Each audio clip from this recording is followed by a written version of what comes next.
Hey guys, welcome to Lovi vlogs. और आज हम बात करेंगे प्रेगनेंसी के थर्ड और लास्ट ट्रायमेस्टर के बारे में। देखेंगे कि क्या क्या बदलाव हैं जो इस ट्रायमेस्टर में शिशु में आएंगे, मदर में आएंगे, और क्या चीज़ें हैं जिनका मदर को ध्यान रखना है ताकि वो प्रीटर्म डिलीवरी से बच सकें, और किन सिचुएशंस के होने पे उन्हें तुरंत डॉक्टर से कंसल्ट करना है। तो जानते हैं सब कुछ। ठीक है, चलिए शुरू करते हैं। देखिए, सबसे पहले हम ये जान लेते हैं कि ये जो प्रेगनेंसी है 40 हफ्तों की होती है, यानी कि 9 महीने की होती हैं। तो 37वें हफ्ते तक बच्चे का पूर्ण विकास हो जाता है। ठीक है, अब आगे की बात जानते हैं। देखिए गाइज, इस ट्रायमेस्टर में जो बच्चे का डेवलपमेंट होगा सबसे फास्ट होगा, क्योंकि अभी जो बच्चा है लगभग 1 kg का होगा। ठीक है, और बाकी का जो भी वेट गेन होगा बच्चे का वो इस ट्रायमेस्टर में होगा।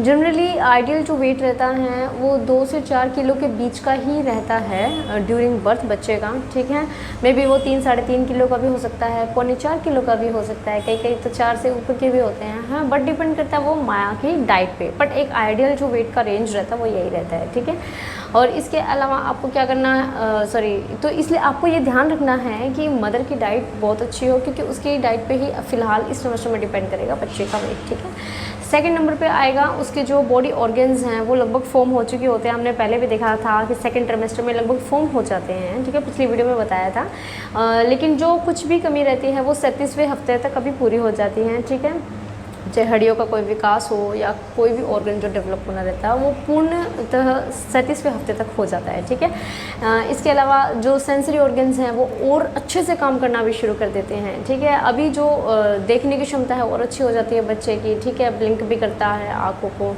अपनी पलकों को। जो डे और नाइट है उसको महसूस होते हैं, मतलब वो फ़र्क कर पाता है। ठीक है, इसके अलावा जो सुनने की क्षमता है वो और भी क्लियर हो जाती है पहले से। ठीक है, इस तरह से कुछ चेंजेस होते हैं। इसके अलावा मूवमेंट्स में भी अभी चेंज आता है। देखिए, मूवमेंट बच्चा पिछले ट्रायमेस्टर में करना शुरू कर देता है, लेकिन इस ट्रायमेस्टर में बदलाव ये होता है कि जैसे जैसे आप बच्चे का वेट बढ़ेगा तो जो उसकी मूवमेंट है जैसे जैसे मंथ पास होने होंगे कम हो जाएगी। ऑब्वियस सी बात है, वेट बढ़ेगा, यूट्रस में जगह कम हो जाएगी, बच्चे का साइज़ बढ़ रहा है, वेट बढ़ रहा है, यूट्रस में जगह कम होगी तो बच्चा पूरी तरह से मूवमेंट नहीं कर पाएगा। जैसे जैसे आपका 8वां महीना आएगा, 9वां महीना आएगा। ठीक है, तो मूवमेंट कम होगी। लेकिन आपको क्या ध्यान रखना है कि कितनी मूवमेंट कम हो कि घबराने की बात ना हो। बच्चे की मूवमेंट ज़रूरी है। ठीक है, कभी भी देखिए आपको ऐसा लगे कि बहुत ही कम मूवमेंट हो रही है, कितनी कम, जैसे कि जनरली क्या रहता है ना कि खाना खाने के बाद बच्चे की जो मूवमेंट होती है वो ज़्यादा महसूस होती है। ठीक है, तो दिन में अगर 10 से 12 बार अगर मूवमेंट अगर 8वें-9वें महीने में महसूस हो रही है तो कोई चिंता की बात नहीं है। लेकिन कभी आपको ऐसा लगे कि मूवमेंट हो ही नहीं रही है या बहुत ही कम हो रही है तो अब आपको डॉक्टर से ज़रूर एक बार कंसल्ट करना है, उसको अवेयर करना है अपनी सिचुएशन से। ठीक है, ये कुछ चेंजेस थे जो इस ट्रायमेस्टर में बच्चे में होते हैं। अब चलिए देख लेते हैं कि मदर में क्या क्या चेंजेस होंगे। तो जनरली महिलाओं में ऐसा देखा जाता है कि एक येलो कलर का जो लिक्विड है वो रिलीज़ होता है। ठीक है, जिसे आप पतला दूध भी कह सकते हो। ठीक है, जो कि अभी मतलब लैक्टेशन की प्रोसेस का ही एक पार्ट है। ठीक है, तो ये बिल्कुल नॉर्मल है, इसमें कोई टेंशन की बात नहीं है। जस्ट आप उसको वाइप आउट कर सकते हैं। ठीक है, उसको स्क्वीज़ वगैरह करने की कोई ज़रूरत नहीं है। ठीक, दूसरे कुछ अनप्लेजेंट सिम्टम्स भी इस टाइम से वापस होने शुरू हो जाते हैं जो हमें फर्स्ट ट्रायमेस्टर में थे। तो देखिए, आपको एसिडिटी हो सकती है, कॉन्स्टिपेशन होगा अभी। इसके अलावा आपको यूरिनेशन होगा बार बार, आपको सो के उठने में काफ़ी प्रॉब्लम होगी, उठने बैठने में काफ़ी दिक्कत होगी। ठीक है, ज़्यादा एकदम तेज़ आप नहीं चल पाएंगे। ठीक है, धीरे धीरे अभी चला जाएगा आपसे। इसके अलावा आपको सांस लेने में भी प्रॉब्लम हो सकती है, पैरों में भी सूजन आ सकती है। कई लेडीज़ में, हर लेडीज़ के पैरों में सूजन नहीं आती है, देखिए कुछ लेडीज़ के उसमें आते हैं, और या फिर मैक्सिमम लेडीज़ में आ जाए। आपको वाइट डिस्चार्ज की समस्या भी ज़्यादा हो सकती है, आपको खुजली की समस्या हो सकती है, यानी ईचिंग होगी बॉडी में काफ़ी ज़्यादा। ठीक है, तो क्या कुछ सॉल्यूशंस हैं इन प्रॉब्लम्स के, तो देखते हैं। जैसे सबसे पहले हमने बात की थी एसिडिटी, कॉन्स्टिपेशन की। तो जनरली एसिडिटी के लिए जब डॉक्टर जो है आपकी वापस से अगर सेकंड ट्रायमेस्टर में उसने बंद कर दी होगी तो वापस से आपकी जो टैबलेट्स हैं खाली पेट वाली वो शुरू कर देगा, ताकि आपको दिन में अच्छे से आप खा पी सको। ठीक है, इसके अलावा आपकी जो कॉन्स्टिपेशन की समस्या है उसके लिए वो यही कहेंगे कि आपको फाइबर वाली चीज़ें ज़्यादा खानी है, सैलड, हरी पत्तेदार सब्जियाँ, दूध, छाछ, फल फ्रूट सब खाइए। ठीक है, लेकिन कुछ देसी नुस्खे भी होते हैं, जैसे मैं आपको बताती हूँ, रात को गर्म या गुनगुने दूध में आप थोड़ा सा क्या करें, 1-2 चम्मच देसी घी का पी लें। ठीक है, तो देसी गाय का देसी घी मिल जाए तो और भी बेस्ट है। ठीक है, तो उससे भी कॉन्स्टिपेशन में काफ़ी आराम मिलता है। ठीक है, बोन्स के लिए भी अच्छा है।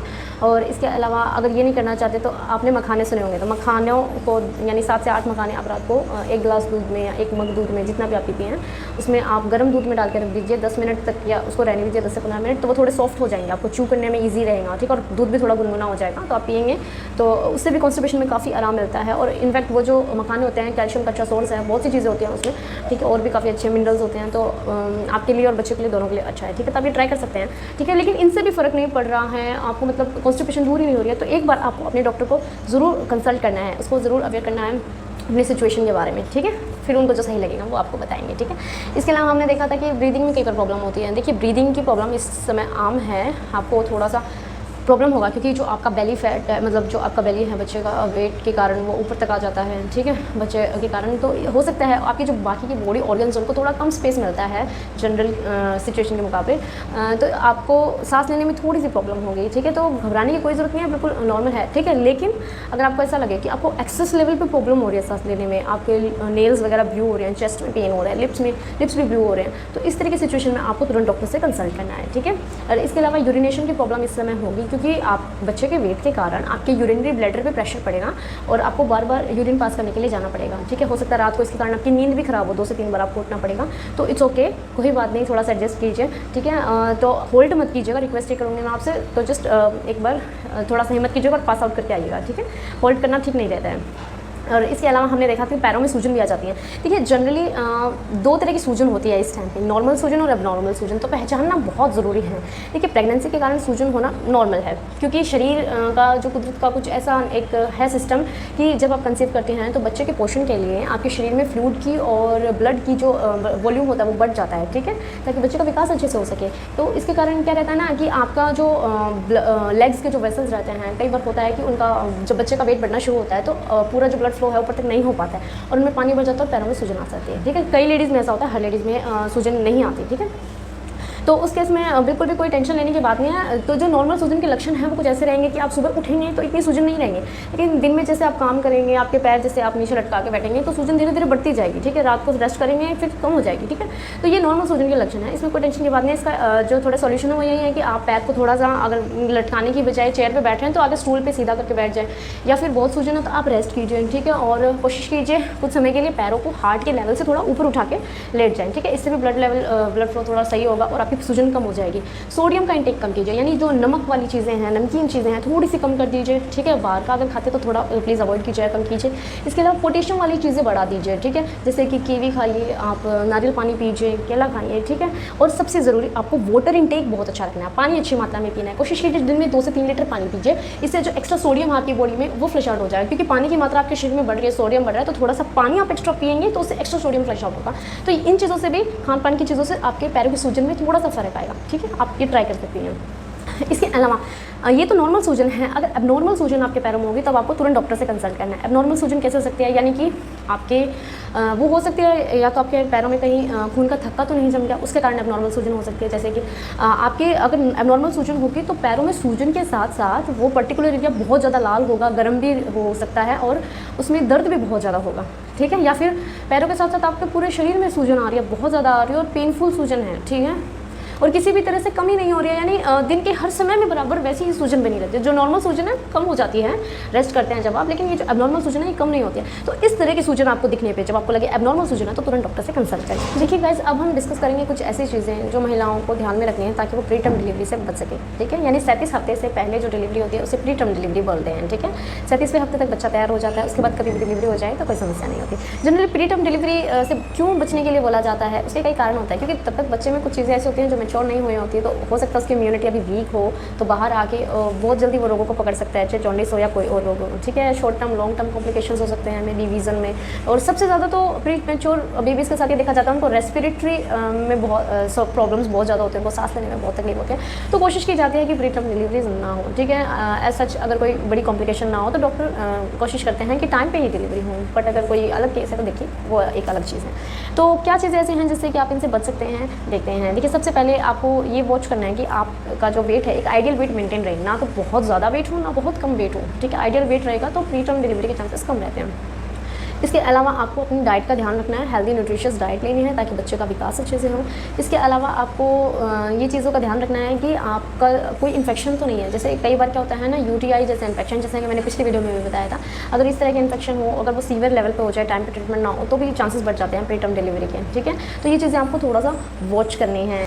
एक चीज़ और गाइस, ठीक है, अब जनरली आपको जब आप सो के उठेंगे तो आपको प्रॉब्लम होगी अपने बेबी पम्प के कारण, तो आपको क्या करना है, कभी भी ऐसे डायरेक्ट नहीं उठना है। ठीक है, आपके दोनों हैंड्स का यूज़ करना है। आपके आसपास कोई है तो वेल एंड गुड, वो आपकी हेल्प कर देंगे, नहीं है तो आपको अपने हाथों का यूज़ करना है और अपनी करवट का इस्तेमाल करना है। वैसे तो इस टाइम आपको करवट में ही सोना है, कभी भी सीधा नहीं सोना, मैंने पिछली वीडियो में भी बताया था। और जब आप उठें तो आपको करवट लेके फिर ही उठना है, करवट में ही उठना है। करवट लीजिए, ठीक है, जिस भी साइड से आपको उतरना है, ठीक है, और अपने दोनों हाथ का, एक हाथ का एल्बो, दूसरे हाथ का हैंड, ऐसे यूज़ करना और उठना है। एकदम से प्रेशर नहीं डाल के उठना है। ठीक है, और इसके अलावा आपको हो सकता है इस समय पे वाइट डिस्चार्ज जो है वो बहुत ही एक्स्ट्रा लेवल पे हो। ठीक है, मतलब थोड़ा सा ज़्यादा नॉर्मल से थिक होता है। ठीक है, ट्रांसपेरेंट होता है और जनरली अनप्लेजेंट स्मेल नहीं होती कोई उसमें। ठीक है, अगर वो नॉर्मल डिस्चार्ज है तो ठीक है, वो वजाइना का अपना एक नेचुरल प्रोसेस है क्लीनिंग का। ठीक है, और बच्चे को बैक्टीरिया वगैरह से बचाने के लिए। ठीक है, अगर तो ये नॉर्मल है, इट्स ओके, कोई दिक्कत नहीं है, होता ही है, इसमें कोई टेंशन की बात नहीं है। ठीक है, लेकिन अगर किसी भी तरह का इन्फेक्शन होगा तो वजाइना की जो डिस्चार्ज होगा वो कलरफुल होगा थोड़ा सा, जैसे ग्रीनिश,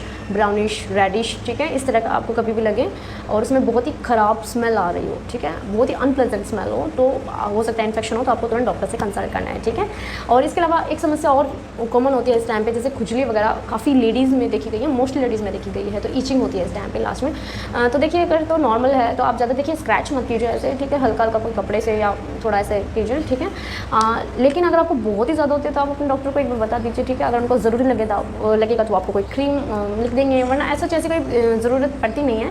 ठीक है, आप थोड़ा सा टॉयलेट करेंगे तो हो जाएगा, लेकिन फिर भी आपसे टॉयलेट नहीं होता, अपने डॉक्टर को बता दीजिए। ठीक है, वैसे डिलीवरी के बाद ही अपने आप ठीक हो जाती है।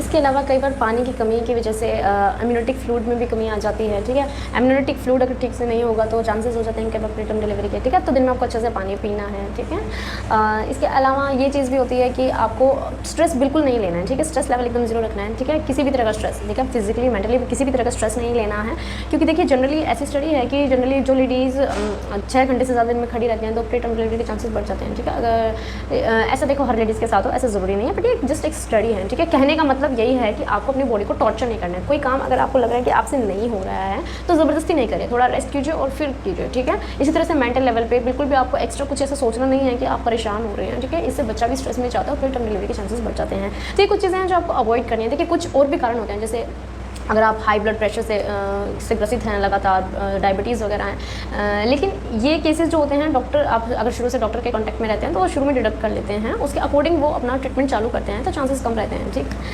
तो ये चीज़ें हैं कुछ जिनका आपको ध्यान रखना है ताकि आप प्रीटर्म डिलीवरी से बच सकें। ठीक है, अब हम कुछ चीज़ें ऐसे देखते हैं कि योगा एक्सरसाइजेज जो नॉर्मल डिलीवरी में काफ़ी हेल्प करते हैं, तो जानते हैं कि वो क्या है। देखिए, सबसे पहले बताऊंगी मैं वॉकिंग। ठीक है, जो कुछ भी नहीं कर सकता एटलीस्ट उसको वॉकिंग तो करनी ही करनी है। वॉकिंग बहुत ज़रूरी है। ठीक है, कोशिश कीजिए दिन में जितना भी आपको टाइम मिले, सुबह शाम आधा घंटा, पौना घंटा, ठीक है, 1 घंटा, जो भी है आप अपना वॉकिंग का निकालें, एटलीस्ट आधा से पौना घंटा निकालें, वो बहुत ज़रूरी है। क्योंकि वॉकिंग से क्या होगा ना, आपका जो बेबी है वो नीचे आने की कोशिश करेगा, जैसे आप तेज़ तेज़ कदम रखेंगे। ठीक है, तो पैल्विक जो नॉर्मल डिलीवरी के चांसेस है वो बढ़ जाते हैं। ठीक है, इसके अलावा हिप ओपनिंग एक्सरसाइजेज होती हैं, जैसे कि आप, जिससे कि क्या होता है, जो पैल्विक ड्रिडल एरिया होता है फैलने में मदद फैलता है, जिससे कि बच्चे का जो सिर नीचे आने में मदद मिलती है। ठीक है, इसके अलावा मल आसन होते हैं। ठीक है, या फिर आप कह सकते हैं अगर आपके घर में इंडियन टॉयलेट है तो आप वो यूज़ कर सकते हो।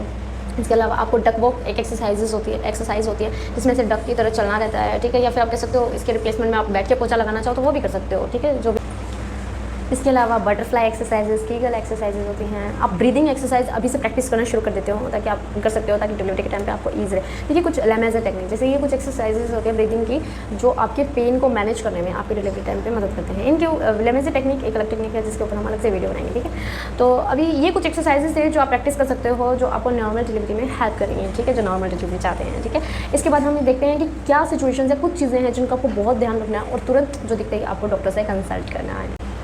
देखिए गाइस, सबसे पहले तो अगर आपको ऐसा महसूस हो कि आपकी जो पैरों की सूजन है वो एबनॉर्मल है, पूरे शरीर में है, तो डॉक्टर से तुरंत कंसल्ट करना है। मैंने पीछे बता दिया सूजन के बारे में। इसके अलावा अगर आपको लगता है कि आपका जो वजाइनल डिस्चार्ज है अगर वो कर्ड जैसा है, कर्डिश सा है, थोड़ा जमा जमा, और तो वो फंगल इन्फेक्शन का साइन हो सकता है, या फिर एक्स्ट्रा उसमें स्मेल आ रही है या कलरिश है, उसमें ईचिंग हो रही है, खुजली हो रही है, तो भी वो इन्फेक्शन का साइन है। जब आपको ऐसा लगे वेजाइनल डिस्चार्ज के किसी सिम्टम से, तब भी डॉक्टर से कंसल्ट करना है।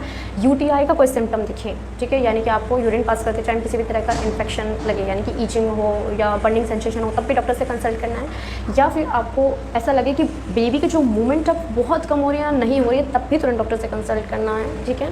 अगर इसके अलावा आपको ऐसा लगे कि जो आपका म्यूकस प्लग है वो रिलीज़ हो गया, देखिए डिलीवरी के लास्ट के टाइम पे बाहर के इन्वायरमेंट से और बेबी के बीच में एक बैरियर होता है, म्यूकस प्लग, ठीक है। तो वो जब डिलीवरी का टाइम पास आता है तो कई बार रिलीज़ हो जाता है, ठीक है। वो रेडिश कलर का थिक एक डिस्चार्ज होगा, ठीक है। अगर वो आपको लगता है कि रिलीज़ हो रहा है तो उसमें रश करने की ज़रूरत नहीं है, क्योंकि उसके तुरंत बाद डिलीवरी नहीं होती, लेकिन उसके कुछ घंटों के बाद डिलीवरी हो सकती है, ठीक है। तो तब आपको थोड़ा अवेयर करना है अपने घर वालों को और अपने डॉक्टर को अपनी सिचुएशन से। इसके अलावा अगर आपका वाटर बैग यानी पानी की थैली जिसमें बच्चा होता है, ठीक है, अगर वो फट जाए, यानी वाटर जो है सडनली निकले ही जा रहा है, देखिए वो कई बार यूरिन भी लीक हो जाता है, ठीक है। ज़रूरी नहीं होता वाटर लीकेज, जो यूरिन लीक होता है क्योंकि बच्चे का प्रेशर इतना होता है ब्लैडर पे, कई बार जब आप ज़ोर से हंसते हो, खांसते हो या बोलते हो तो कई बार हो सकता है तो थोड़ा सा निकल जाए, बट वो वैसी सिचुएशन नहीं होता है। जब वाटर बैग फटता है तो वो कंटिन्यूस निकलता ही निकलता है, किसी भी सिचुएशन में नहीं रुकता, चाहे आप बैठो खड़े हो। तो उस टाइम पे आपको बिना रुके डॉक्टर के पास जाना है, क्योंकि पानी निकलने के बाद बच्चे को इन्फेक्शन होने का खतरा बढ़ जाता है, ठीक है। वो पानी है जो उसको बाहर के इन्फेक्शन से बचा के रखता है। तो ये कुछ चीज़ें हैं जो होने पर आपको डॉक्टर से कंसल्ट करना है तुरंत, ठीक है। और लेबर पेन क्या है, लेबर पेन के क्या सिम्टम्स होंगे, क्योंकि वो भी इस ट्रांसफर का एक बहुत इंपॉर्टेंट हिस्सा है, लेकिन लेबर पेन के ऊपर एक अलग सी वीडियो बनाई जाए तो ही उसे आसानी से समझा जा सकता है।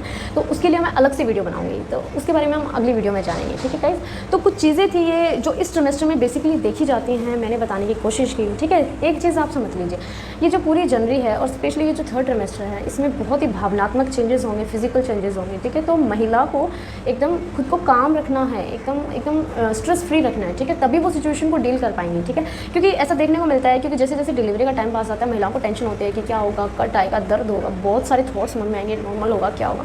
तो खुद को सबसे ज़रूरी है जो इस ट्रिमेस्टर में खुद को काम रखना है, शांत रखना है, ठीक है। तो आपको बहुत बहुत मदद मिलेगी इस ट्रिमेस्टर से निकलने में, ठीक है, और एक हेल्दी डिलीवरी की तरफ मूव करने में, ठीक है। तो गाइज़ यही था इस ट्रिमेस्टर के बारे में। तो अगले वीडियो में हम जानेंगे लेबर के बारे में कि क्या है लेबर पेन और कितने घंटे में डिलीवरी होती है लेबर पेन के बाद, ठीक है। तो गाइज़ बने रहिएगा हमारे साथ। तो आज की वीडियो अगर आपको पसंद आई हो तो लाइक कीजिएगा, शेयर कीजिएगा, सब्सक्राइब कीजिएगा, ठीक है। अगली वीडियो में मिलते हैं, तब तक स्वस्थ रहें, मस्त रहें, हैव अ गुड डे।